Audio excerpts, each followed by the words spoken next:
चला दी।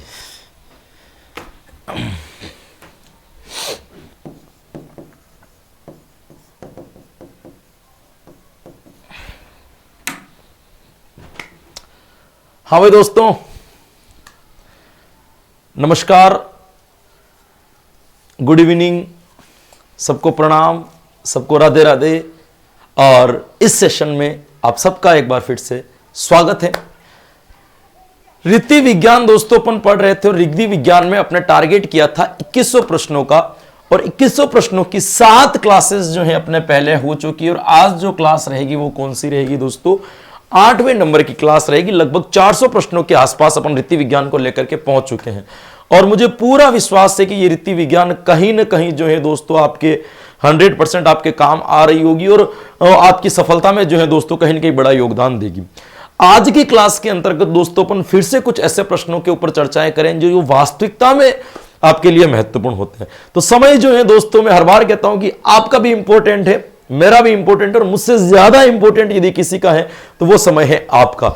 तो बिना किसी रुकावट के सीधे सीधे अपन चलने चाहेंगे प्रश्न की ओर। तो रेडी हो जाइए। आज की क्लास का पहला प्रश्न आपके सामने ये रहा कि गणित शिक्षण में विद्यार्थियों की अधिगम कठिनाइयों के निदान के उपरांत किस प्रकार की शिक्षण व्यवस्था की जाती है। अब यहां पे गणित की जगह पे हिंदी लगा दो तब भी उत्तर वही निकलेगा, विज्ञान लगा दो तब भी उत्तर वही निकलेगा, सामाजिक अध्ययन लगा दो तब भी उत्तर वही निकलेगा, कुछ भी लगा दो उत्तर वही निकलना है।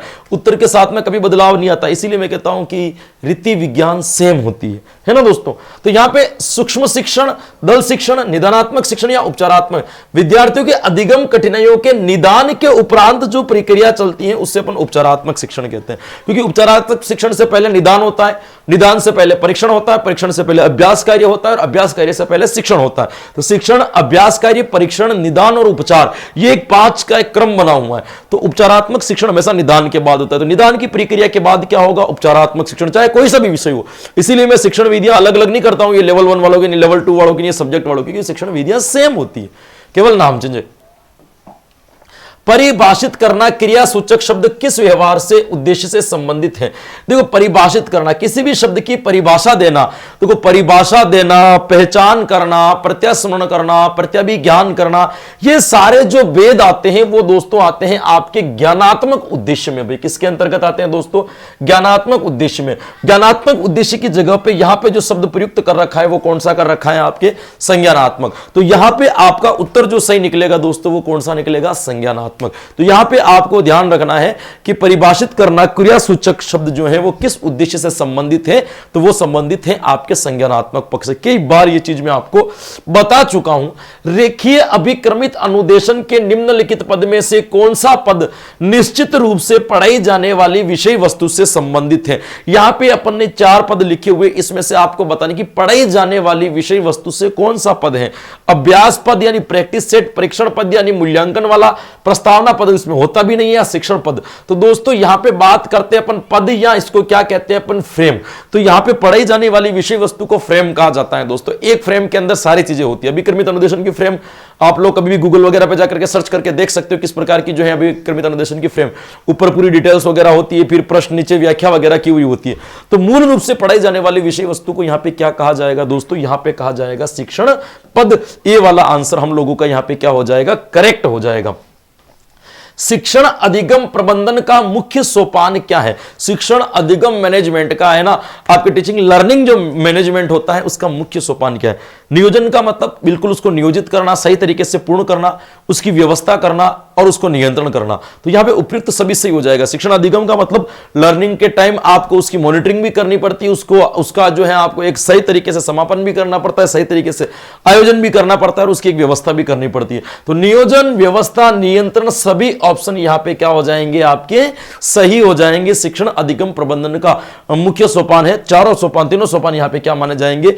मुख्य। एक और नियोजन नहीं है, वो भी आयोजन नहीं है, वो भी मुख्य होता है। छात्र अपने पूर्व ज्ञान के आधार पर नवीन ज्ञान अर्जित करता है यदि संबंधित है। कि कोई भी बालक अपने प्रीवियस नॉलेज के आधार पर ही किसी नए ज्ञान को जो क्या करता है दोस्तों? ग्रहण करता है। कब? जब बालक सरल से जटिल की ओर सीखता है, जब बालक ज्ञात से अज्ञात की ओर चले, जब बालक सुगम से कठिन की ओर चले, जब बालक स्थूल से सूक्ष्म की ओर चले। पूर्व ज्ञान का मतलब ही क्या होता है? जो आपको ज्ञान है। नवीन ज्ञान का मतलब क्या होता है? जो आपको ज्ञान नहीं है। तो जब आप पूर्व ज्ञान से नवीन ज्ञान की तरफ चलते हो, इसको कहा जाता है ज्ञात से अज्ञात की ओर भाई, है ना। पूर्व ज्ञान से नवीन ज्ञान की ओर। प्रीवियस नॉलेज का मतलब जो आपको पता है। एक चीज का ध्यान रखिएगा, किसी भी शिक्षक के पास में या किसी भी बच्चे के पास में नवीन ज्ञान कभी भी नहीं होता है। जिसके पास में होता है वो क्या होता है? हमेशा प्रीवियस नॉलेज ही होता है। देखिएगा कैसे। प्रीवियस नॉलेज का मतलब क्या हो गया? प्रत्येक बच्चे के पास में हमेशा पुराना ज्ञान, नया ज्ञान किसी के पास में, क्योंकि सीखने के बाद में वो ज्ञान भी क्या हो जाएगा? प्रीवियस नॉलेज हो जाएगा। तो पूर्व ज्ञान से नवीन ज्ञान की ओर चलने के लिए क्या हो जाएगा? ज्ञात से अज्ञात की ओर। छात्र सोचने विचारने के बाद सही निर्णय ले सकेगा। यह किस प्रकार के उद्देश्य की प्राप्ति है? अभिवृत्ति, प्रशंसा, अभिरुचि या ज्ञानोपयोग। यानी कि बालक के अंदर इतनी वृद्धि हो चुकी है कि अब वो सोच विचार करके अपना सारी तरफ से सोच सकता है, अपने दृष्टिकोण को चारों ओर फैला सकता है। इसको अपन सामान्य भाषा में क्या कहेंगे? अभिवृत्ति। यानी कि छात्र सोच समझ करके विचार करके अपना निर्णय ले सकेगा। यह कोई प्रशंसा नहीं है, अभिरुचि नहीं है, ये कोई ज्ञान का उपयोग भी नहीं है। ये क्या है दोस्तों? तो यहां पे आपका उत्तर जो निकल करके आएगा वो क्या आएगा? अभिवृत्ति आंसर आपका सही होगा। वे अपेक्षित व्यवहारगत परिवर्तन जो एक शिक्षक अपने शिक्षार्थी में देखना चाहता है क्या कहलाते हैं?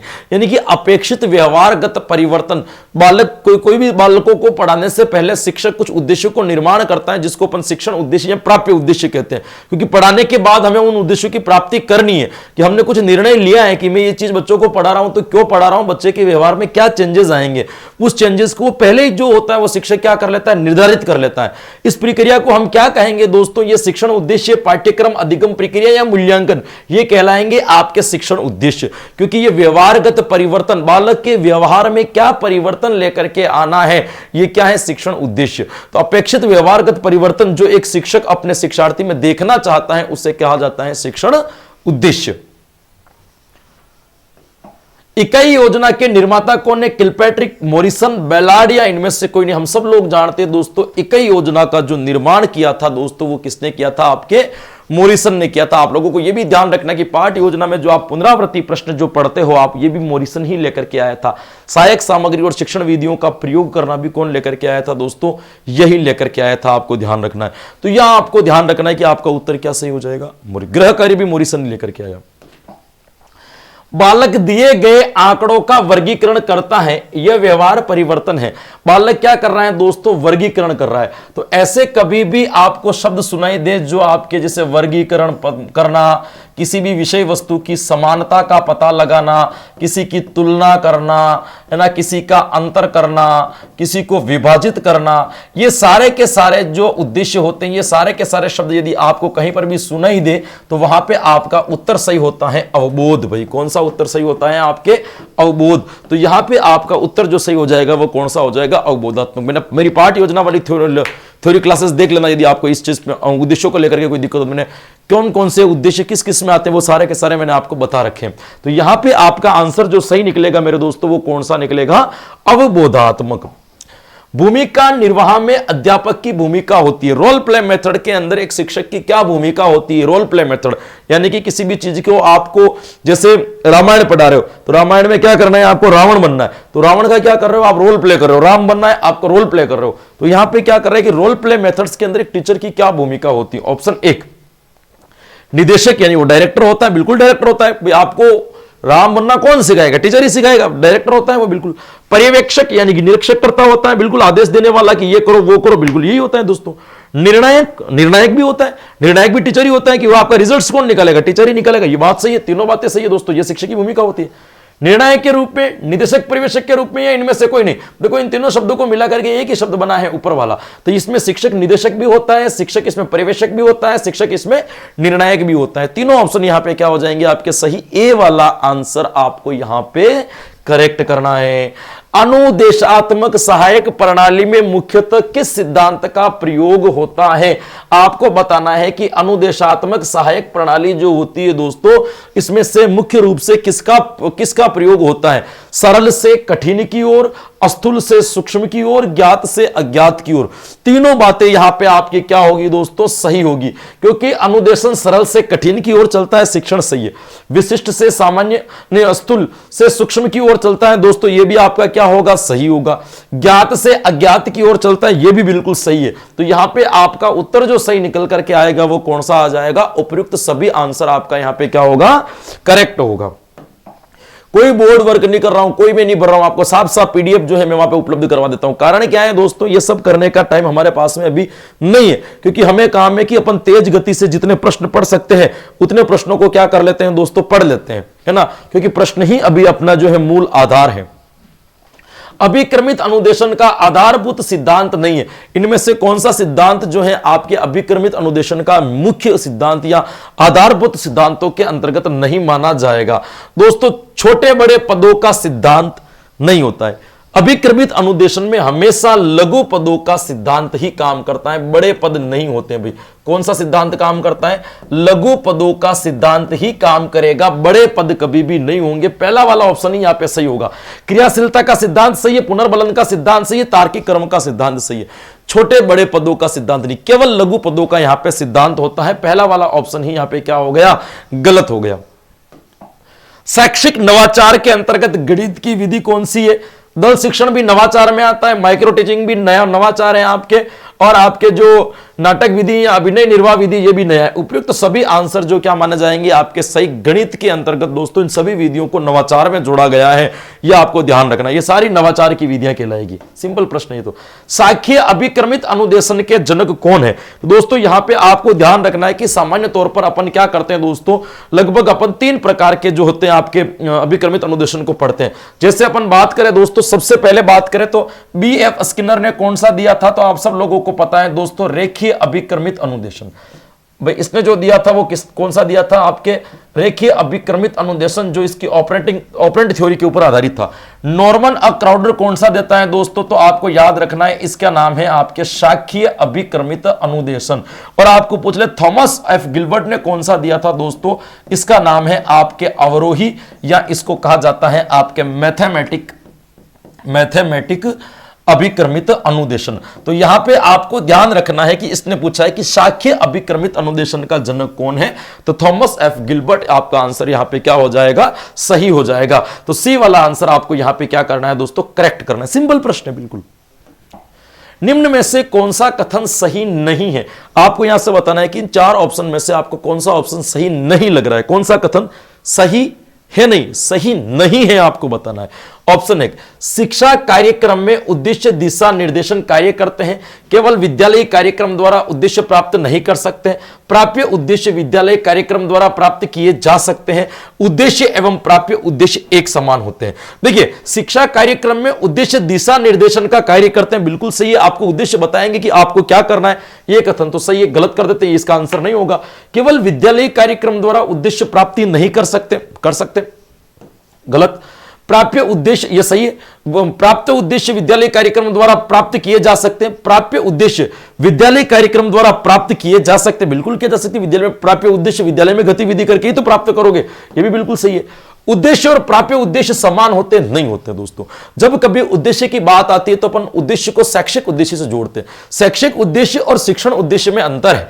शैक्षिक उद्देश्य अलग चीज होती है, शिक्षण उद्देश्य अलग चीज। शैक्षिक उद्देश्य एक वृहद रूप होता है, शिक्षण उद्देश्य अपन तुरंत प्राप्त करना चाहते हैं, अभी तैयार किया, पढ़ाया और पढ़ाने के बाद उन उद्देश्यों की प्राप्ति करनी है। जबकि शैक्षिक उद्देश्य की प्रोसेस एक लंबी होती है दोस्तों, है ना, उसमें बदलाव भी बड़े होते हैं। तो अपन यूं कह सकते हैं दोस्तों कि यहां पे उद्देश्य और प्राप्य उद्देश्य समान होते नहीं होते, दोनों क्या होते हैं दोस्तों, अलग अलग होते हैं।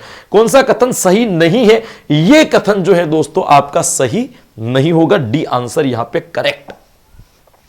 शिक्षण का उद्देश्य है, भाई बालकों को जो पढ़ाया जाता है, पढ़ाने का मेन उद्देश्य क्या है? शिक्षण का उद्देश्य है ऑप्शन 1, पाठ्यक्रम समाप्त करना, जीव विज्ञान पढ़ाना, भौतिक एवं रसायन विज्ञान पढ़ाना, या जीवन में काम आने वाली विज्ञान संबंधी सामान्य बातों की जानकारी देना। अब यहां पे देखिए, पाठ्यक्रम समाप्त करना भी नहीं होगा, जीव विज्ञान या भौतिक रसायन विज्ञान नहीं है, जीवन में काम आने वाली विज्ञान संबंधी सामान्य बातों की जानकारी देना।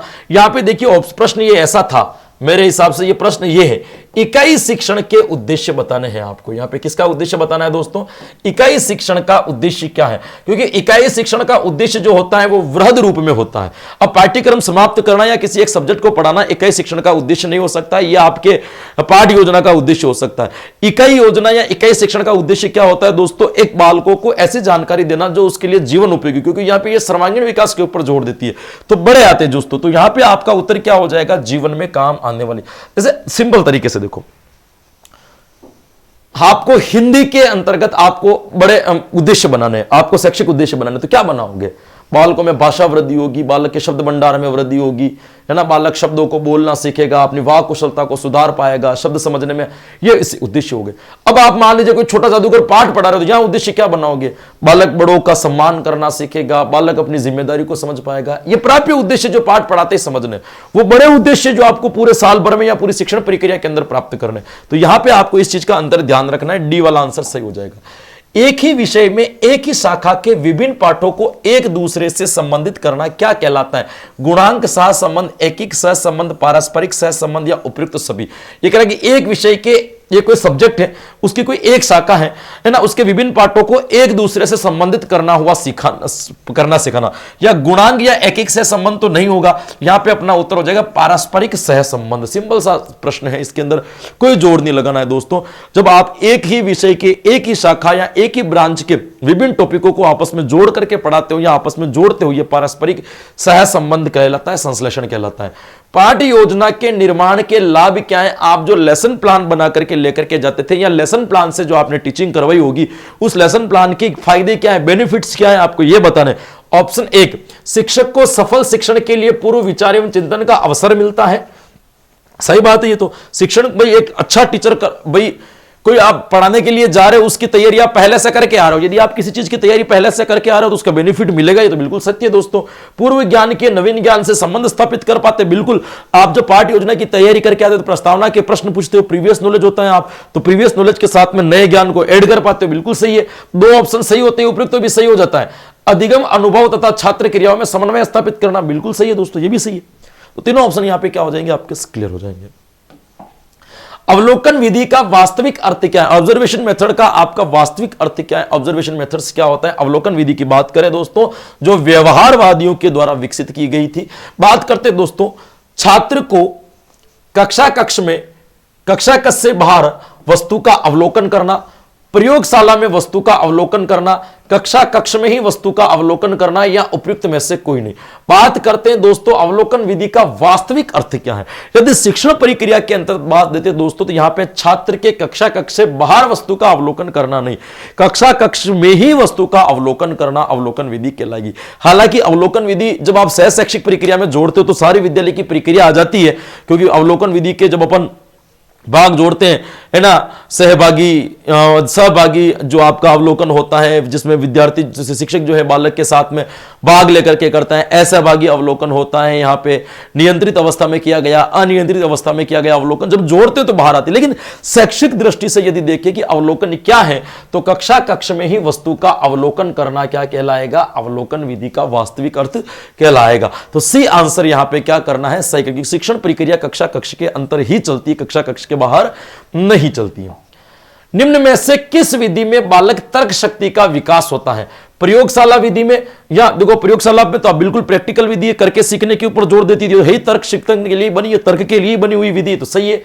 अनुसंधान विधि जो है बिल्कुल तर्क संगत विधि है, समस्या समाधान विधि भी तर्क संगत विधि है। तो यहां पे भी आपका उत्तर क्या हो जाएगा? डी वाला सही। चाहे प्रयोगशाला में भी तर्क शक्ति, तर्क चिंतन मनन का विकास होता है, अनुसंधान में भी तर्क चिंतन मनन का विकास होगा, समस्या समाधान विधि में भी तर्क चिंतन मनन का विकास होगा। तो यहां पे आपका उत्तर जो सही निकल करके आएगा वो कौन सा निकल के आ जाएगा? डी वाला आंसर आपके यहां पे बिल्कुल परफेक्ट और सही हो जाएगा।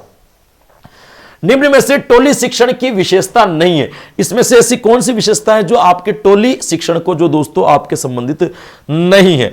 2 या 2 से अधिक शिक्षकों द्वारा शिक्षण कार्य में भाग लेना, सहकारिता पर आधारित होना, सामूहिक उत्तरदायित्व की भावना पर आधारित होना, या उपयुक्त में से कोई नहीं। सारी बातें यहां पे सही है दोस्तों, कोई शिक्षण की विशेषता नहीं है, यानी कि सारी विशेषता है।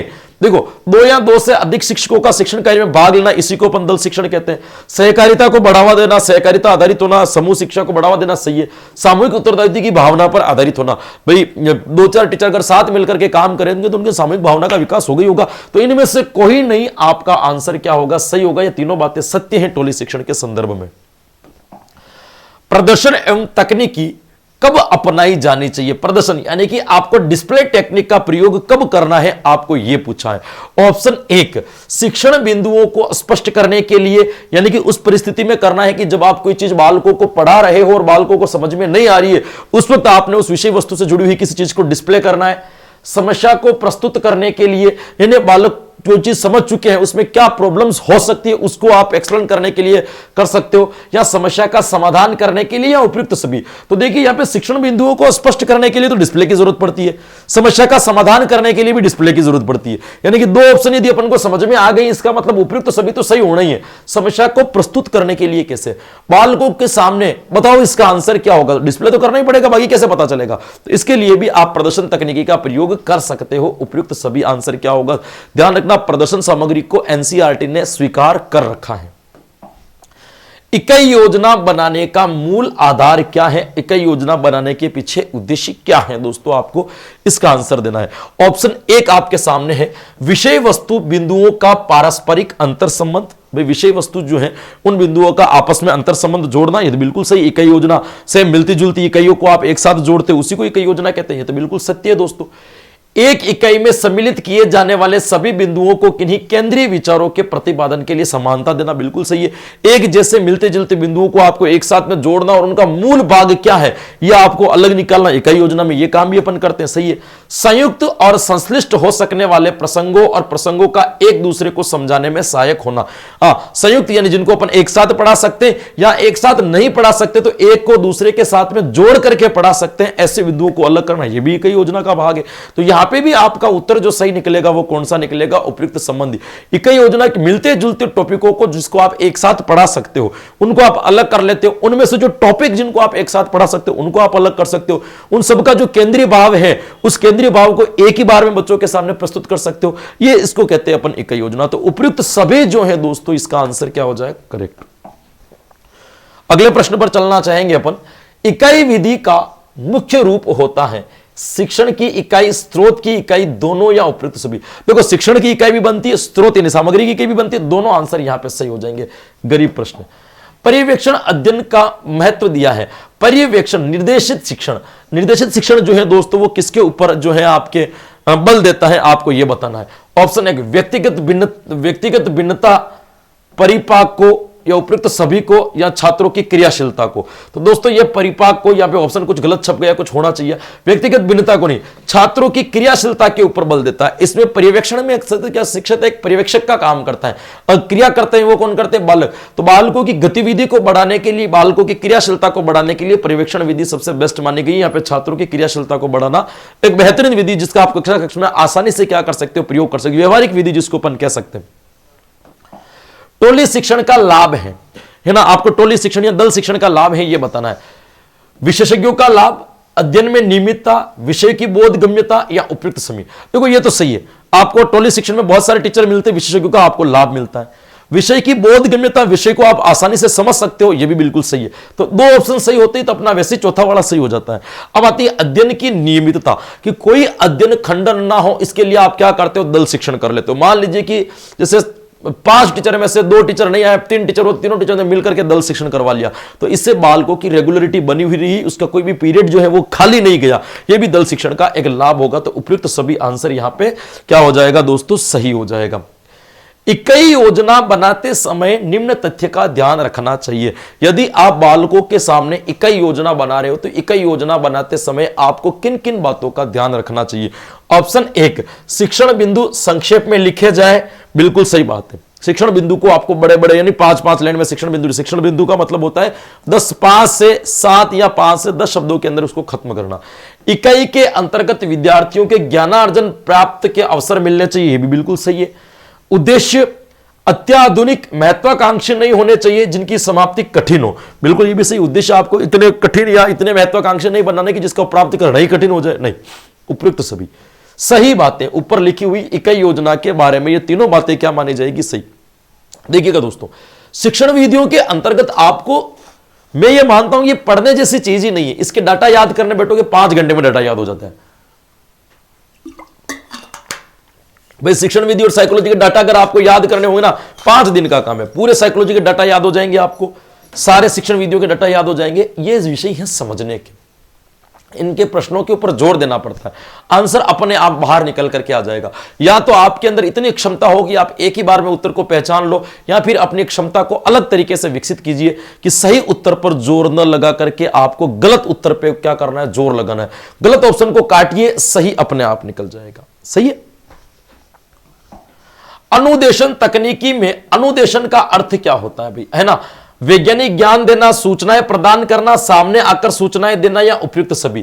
देखो अनुदेशन में, अनुदेशन का अर्थ क्या होता है दोस्तों कि बालकों के अंदर जो उनको वांछित ज्ञान की उनको आवश्यकता होती है, उस ज्ञान को एक मनोवैज्ञानिक ढंग से क्या करना दोस्तों, प्रस्तुत देना है, या मनोवैज्ञानिक ढंग से अपने ज्ञान को क्या करना है दोस्तों, आगे वाले के पास में संप्रेषित करना। ये कह रहा है अनुदेशन का अर्थ क्या है? तो बिल्कुल मनोवैज्ञानिक ढंग से ज्ञान देना सही कथन होगा। सूचनाएं प्रदान अनुदेशन में की जाती है, शिक्षण में सूचनाएं तो प्रदान करते हैं, आमने सामने सूचनाएं देना यह भी बिल्कुल सही है। उपयुक्त सभी आंसर क्या हो जाएंगे? सही। तीनों बातें यहां पे अनुदेशन के संदर्भ में क्या है? सही। अनुदेशन शब्द जब भी आपको समझ में ना आए, यहां पे शिक्षण लगा करके देख लेना, उत्तर सही निकल जाएगा।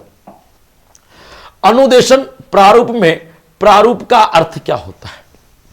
अनुदेशन प्रारूप, शिक्षण प्रारूप के अंदर प्रारूप का अर्थ क्या होता है आपको यह बताना है। ऑप्शन 1, सूचनाएं प्रदान करने का कार्य करना, वैज्ञानिक विधियों से जांची गई कार्य करने की रूपरेखा या सिद्धांत। बिल्कुल, अनुदेशन के अंदर प्रारूप का मतलब क्या होता है? वैज्ञानिक विधियों के द्वारा जांच करने के नियम या सिद्धांत को तैयार करना है प्रारूपिक। हम इस बच्चे से इस तरीके से बालकों की शिक्षण करवाएंगे, इस तरीके से बालकों की जांच होगी, वो वैज्ञानिक ढंग से तैयार करना, एक रूपरेखा बनाना अपने आप में प्रारूप है। बी वाला आंसर वैसे तो सही है, सूचनाओं की जांच करना या कार्य करना या उपयुक्त में से कोई नहीं। बी वाला आंसर यहां पे दोस्तों क्या हो जाएगा आपका? बिल्कुल सही हो जाएगा। किस विधि के अंतर्गत किसी इकाई के सूक्ष्म खंडों को विभक्त कर शिक्षण कराया जाता है? अब यहां पे सिंपल सी बात है कि बांटना, विभक्त करने का या खंड करने का मतलब क्या होता है? विषय वस्तु को छोटे छोटे टुकड़ों के अंदर क्या करना? विभाजित करना। बहुत सिंपल सी बात होगी। विभाजित का मतलब क्या होता है? विश्लेषित करना। तो यहां पे सिंपल सा आंसर अपना निकल करके आ जाएगा विश्लेषण विधि। भाई ये सिंपल, ये कह रहा है इकाई में सूक्ष्म खंडों को विभक्त करना क्या कहलाएगा? बिल्कुल विश्लेषण विधि यहां पे सही हो जाएगी। बांटना, विश्लेषण, जोड़ने का मतलब क्या हो जाएगा आपका? संश्लेषण। तो डी आंसर आपका यहां पे क्या हो जाएगा? सही हो जाएगा। शिक्षकों को एक समूह द्वारा किए जाने वाले शिक्षण कार्य क्या कहलाता है? शिक्षकों का एक ग्रुप मिलकर के जो कार्य करता है, उस ग्रुप वाले कार्य को आप क्या कहोगे? ये आपके सामने ऑप्शन है। क्या उसको दल शिक्षण कहा जाएगा, शिक्षक शिक्षण कहा जाएगा, लिखित शिक्षण या मौखिक शिक्षण? 2 या 2 से अधिक शिक्षक जब एक साथ मिलकर के पढ़ाते हैं दोस्तों, उसको अपन दल शिक्षण कहते हैं। अभिवृद्धि से मापन किया जाता है चरित्र का, स्थायी ज्ञान का, शिक्षा का या वृद्धि का? अभिवृद्धि में मापन किया जा सकता है वृद्धि का। वृद्धि मतलब शारीरिक वृद्धि नहीं यहां पे, है ना, जो आपने सीखा है उसकी वृद्धि। अभिवृद्धि में मापन किया जाएगा, यह भी ऑप्शन वृद्धि का। शिक्षक का प्रमुख कार्य शिक्षण के साथ, शिक्षक का एक प्रमुख कार्य शिक्षण के साथ साथ यह भी है। इन 4 में से आपको बताना है कि ऐसा कौन सा काम है जो शिक्षण के अलावा भी शिक्षक के लिए क्या होता है? जरूरी होता है। ऑप्शन 1, खेल की समुचित व्यवस्था करना, विद्यालय में समय पर आना, छात्रों के संरक्षकों से संपर्क करना, छात्रों के स्वास्थ्य का ध्यान रखना। अब यहां पे आपको यहां पे ध्यान रखना है दोस्तों, शिक्षक का प्रमुख कार्य क्या है? भाई समुचित, खेल की समुचित व्यवस्था करना यह भी शिक्षक का काम है, विद्यालय पर समय पर आना यह भी जरूरी है, छात्रों के संरक्षकों का संपर्क रखना यह भी, छात्रों के स्वास्थ्य का ध्यान रखना। तो यहां पे देखिएगा, विद्यालय पर समय पर आना, छात्रों के संरक्षकों से संपर्क रखना यह भी जरूरी है, खेल से समुचित व्यवस्था करना या स्वास्थ्य का ध्यान रखना। तो यहां पे खेल खिलाने का मतलब ही यही है कि स्वास्थ्य का ध्यान रखना। तो यहां पे डी उत्तर जरूरी हो जाएगी। बालक शिक्षक का एक प्रमुख कार्य शिक्षण के साथ साथ में बालकों के, छात्रों के स्वास्थ्य का भी क्या रखना?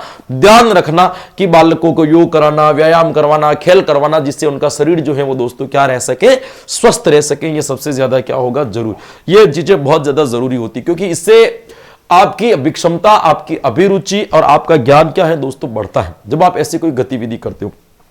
ये देखो, मैं आपको बहुत सिंपल तरीका, आप लोग कभी भी कई बार जो है ना दोस्तों, पानी में पांव डाल करके बैठे होंगे किसी के साथ, या फिर ऐसा नहीं हुआ होगा तो अकेले, तो कम से कम कहीं भी तालाब सरोवर में गए होंगे तो पांव को डुबो करके, हल्के पांव का जो आगे वाला हिस्सा होता है उसको डुबो करके आप बैठे होंगे। आपको बैठने के बाद बहुत अच्छा फील होता है। ये आप पढ़ाई से पहले भी किया करो। जब आप कभी भी किताब पढ़ने के लिए बैठते तो दिन में एक आधा घंटा ऐसा निकालो करो कि बाहर जाने का टाइम नहीं है तो ऐसे बाल्टी वाल्टी भर लो आधी पानी की, उसमें अपने पांव को आधे से ज्यादा डुबा दो, उसको कम से कम 15 से 20 मिनट तक पांवों को डूबे रहने दो। फिर बाहर निकलो, आराम से पहुंच करके हल्का फुल्का जो भी लोशन ऑयल वगैरह जो भी आपको लगाना है वो लगा करके उनको छोड़ दो। आपकी पढ़ने की गति 2 घंटे बढ़ जाएगी। कारण क्या होता है कि आपके हमारे अंदर जो आलस उत्पन्न होता है वो पांवों से होता है ना। यहां से जो भी आलस आता है वो पांवों से आता है। थकान भी सबसे पहले पांवों को महसूस होती है। तो आपने अगर पांवों को एनर्जेटिक कर दिया ना, दिमाग अपने आप तेज हो जाएगा। थकान जो है जो चढ़ती है वो कहां चढ़ती है? पांवों से सर की तरफ चढ़ती है। तो इसीलिए आलस जो आते हैं वो पांव से सर की तरफ जाते हैं, सर से पांव की तरफ नहीं जाते। तो पांवों को आपने अलर्ट कर लिया मतलब आपकी पढ़ने की गति अपने आप हो जाएगी, आप आगे बढ़ जाओगे। ऐसी कई गतिविधियां जो आप विद्यालय में नौकरी लगने के बाद बच्चों के साथ में ऐसे एक्सपेरिमेंट करना, तो आपको भी क्या लगेगा? अच्छा लगेगा। अब यहां पे देखिएगा, आगमन विधि निम्न में से किसके लिए उपयुक्त है?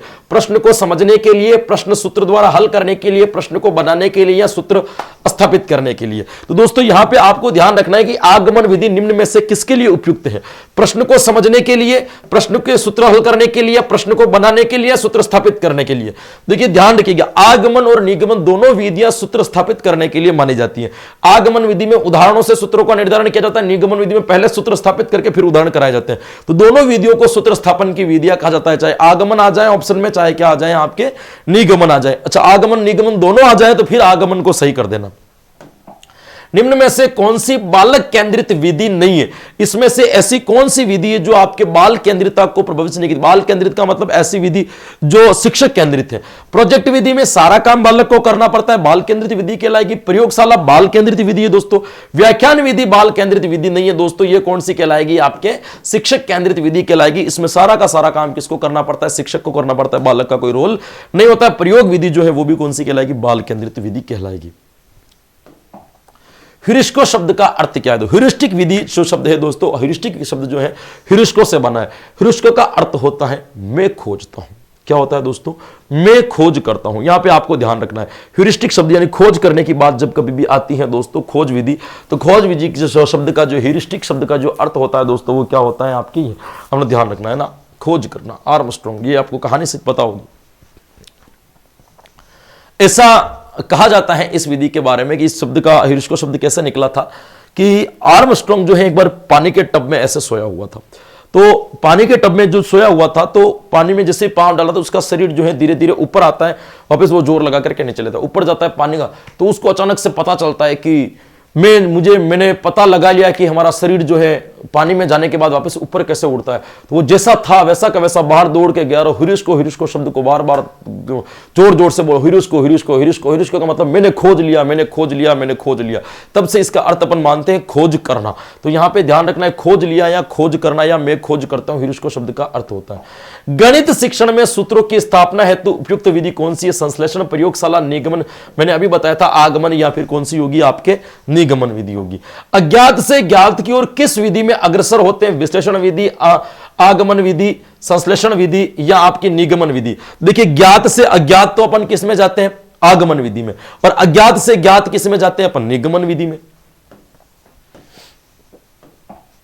पूर्णतया प्रजातांत्रिक सिद्धांतों पर आधारित विधि, ऐसी कौन सी विधि है जो पूरी लोकतांत्रिक विधि है, जो अपने बच्चों को अपने विचार रखने का एक समूह में साथ बैठ करके एक सामूहिक तरीके से जो है दोस्तों शिक्षण करवाती है? ह्यूरिस्टिक विधि लोकतांत्रिक कैसी होगी? सब लोग अपने अपनी तरफ से खोज करते हैं। प्रयोगशाला भी एक प्रकार की व्यक्तिगत विधि है, न संश्लेषण। यहां पे विचार विमर्श विधि जो है दोस्तों, इसको अपन पूर्ण रूप से प्रजातांत्रिक विधि या लोकतांत्रिक विधि कह सकते हैं, जिसमें प्रत्येक बालक को अपने विचार रखने का क्या होता है दोस्तों?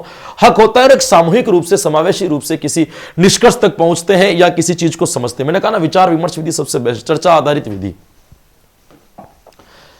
किस विधि, इस विधि को भाषण विधि भी कहा जाता है? इनमें से ऐसी कौन सी विधि है जिसको भाषण विधि कहा जाता है? प्रयोगशाला, विचार विमर्श या निगमन? व्याख्यान विधि को ही कहा जाता है आपके भाषण विधि। केवल बोल करके पढ़ाना एक प्रकार की परंपरागत और सबसे लंबी चलने वाली विधि है दोस्तों, ध्यान रखना। वर्तमान में सबसे प्रयुक्त होने वाली विधि भी यही है, व्याख्यान विधि। किसी भी वस्तु या समस्या को छोटे छोटे रूप में प्रस्तुत करना, उस वस्तु या समस्या का विच्छेदन करना क्या कहलाता है? अभी मैंने आपको बता दिया, किसी भी चीज को छोटे छोटे भागों में बांटना क्या कहलाता है? आपका विश्लेषण कहलाता है। और उन समस्याओं को एक साथ में जोड़ना क्या कहलाता है? संश्लेषण कहलाता है। बताइएगा, वास्तविक चिंतन, प्रयोग एवं निरीक्षण पर आधारित विधि कौन सी है दोस्तों? संश्लेषण विधि, प्रयोगशाला विधि, आगमन विधि, तो किसी चीज का चिंतन करना, प्रयोग शब्द आ गया, प्रयोगशाला पे डाल दो। प्रयोग और निरीक्षण, जहां पे निरीक्षण का मतलब बालक यहां पे अवलोकन के द्वारा सीखता है, प्रयोग करके सीखता है ना, वास्तविक चिंतन की वृद्धि होती है, वो विधि कौन सी? आपकी प्रयोगशाला विधि मानी जाएगी, जो करके सीखने पर बल देती है। निम्नलिखित में से कौन सा वाक्यांश विश्लेषण विधि से संबंधित है? इसमें से बताना है कि कौन सा वाक्यांश जो है आपकी विश्लेषण विधि को प्रयुक्त कर रहा है। विश्लेषण का मतलब क्या होता है? बांटना। ज्ञान का समग्र रूप संश्लेषण को प्रदर्शित कर रहा है। ज्ञान संबंधी सूत्र का प्रतिपादन करना बिल्कुल नहीं दोस्तों, संश्लेषण। ज्ञान का विखंडन करना, विखंडन का मतलब ज्ञान को छोटे छोटे टुकड़ों में बांटना ही विश्लेषण है। यहां पे बिल्कुल अपना उत्तर क्या हो जाएगा? सी। परियोजना विधि का सोपान, परियोजना प्रोजेक्ट विधि, परसों वाली क्लास में मैंने सारे सोपान जो है दोस्तों आपको पढ़ करके बताए थे। ऑप्शन 1 परिस्थिति उत्पन्न करना और कार्य का चुनाव करना या योजना का चुनाव करना बिल्कुल है। कार्यक्रम बनाना और क्रियान्वित करना, मैंने पहले कहा योजना बनाना और योजना को क्या करना? क्रियान्वित करना। कार्य का मूल्यांकन करना है, लेखा जोखा रखना नहीं है। इनमें से कोई नहीं। दोनों ऑप्शन दोस्तों सही है, लेकिन आपको ध्यान रखना ये भी सही और ये भी सही है। परिस्थिति उत्पन्न करना और कार्य का चुनाव करना, कार्यक्रम बनाना या क्रियान्वित करना। अब यहां पे क्या होता है कि दोनों लाइनों के अंदर सोपान दिए हुए।